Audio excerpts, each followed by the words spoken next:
მოგესალმებით მეგობრებო, დღეს მინდა გაგიზიაროთ ჩემი ყველაზე საყვარელი არტისტის გაბი უორმენის შემოქმედება.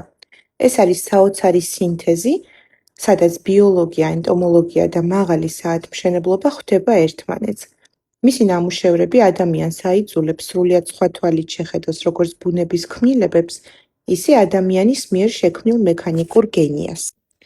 აი მისი ხელოვნების მთავარი ასპექტები, რაც მის შემოქმედებას განსაკუთრებულს ხდის. ნომერი 1. Me Creatures. გაბი უორმენის ყველაზე ცნობილი პროექტი სწორედ ეს არის. დასახელება სიტყვების თამაშია Mechanical Creatures. ის ქმნის ერთგვარ ფუტურისტულ კიბორგებს, ხელოვანი იღებს ნამდვილ რეალურ ეგზოტიკურ მწერებს და მათში ათავსებს მექანიზმს. ნომერი 2. საათის მიკრომექანიკა, როგორც ორნამენტი. ის არ იყენებს უბრალო მეტალის ნატეხებს, მისი მასალა ძველი ანტიკვარული ან მაღალი კლასის მექანიკური საათების ნაწილებია.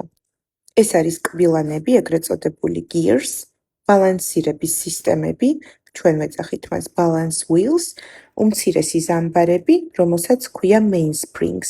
ეს ელემენტები მწერის ანატომიაში ისეა ინტეგრირებული, თითქოს ეს არსებები ბუნებრივად ასეთი ორგანული მექანიკური აგებულებებით დაიბადნენ. აუცილებლად აღსანიშნავია საიუველირო სიზუსტე. ეს არის უკიდურესად რთული და ფაქიზი სამუშაო. მწერის გამხმარი შენახულის სხეული ძალიან მყიფეა. ერთი არასწორი მოძრაობა, ზედმეტი დაწოლა, ან წებოს არასწორი დოზა და ექსპონატი განადგურდება. სწორედ ამიტომ თითოეულ ნამუშევარზე ის თვეების განმავლობაში მუშაობს მიკროსკოპის ქვეშ.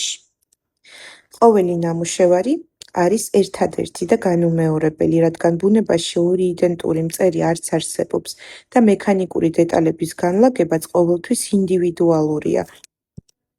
შემთხვევითი საერთოდ არ არის, რომ მისი ნამუშევრები MBNF-ში, Met Gallery-ში, სადაც მე მოღვაწეობ ამჟამად, გამოიფინება. ეს გალერეა ხომ ზუსტად იმ ხელოვანებს აერთიანებს, რომლებიც კინეტიკურ ხელოვნებას, მექანიკასა და მეცნიერულ ფანტასტიკას ერთმანეთთან აკავშირებენ. გამიხარდება თუ დამიკომენტარებთ თქვენს შთაბეჭდილებებს, იმედია მოგეწონათ ვიდეო და აუცილებლად გამოიწერეთ ჩემი არხი თუ ჯერ არ გყავართ გამოწერილი.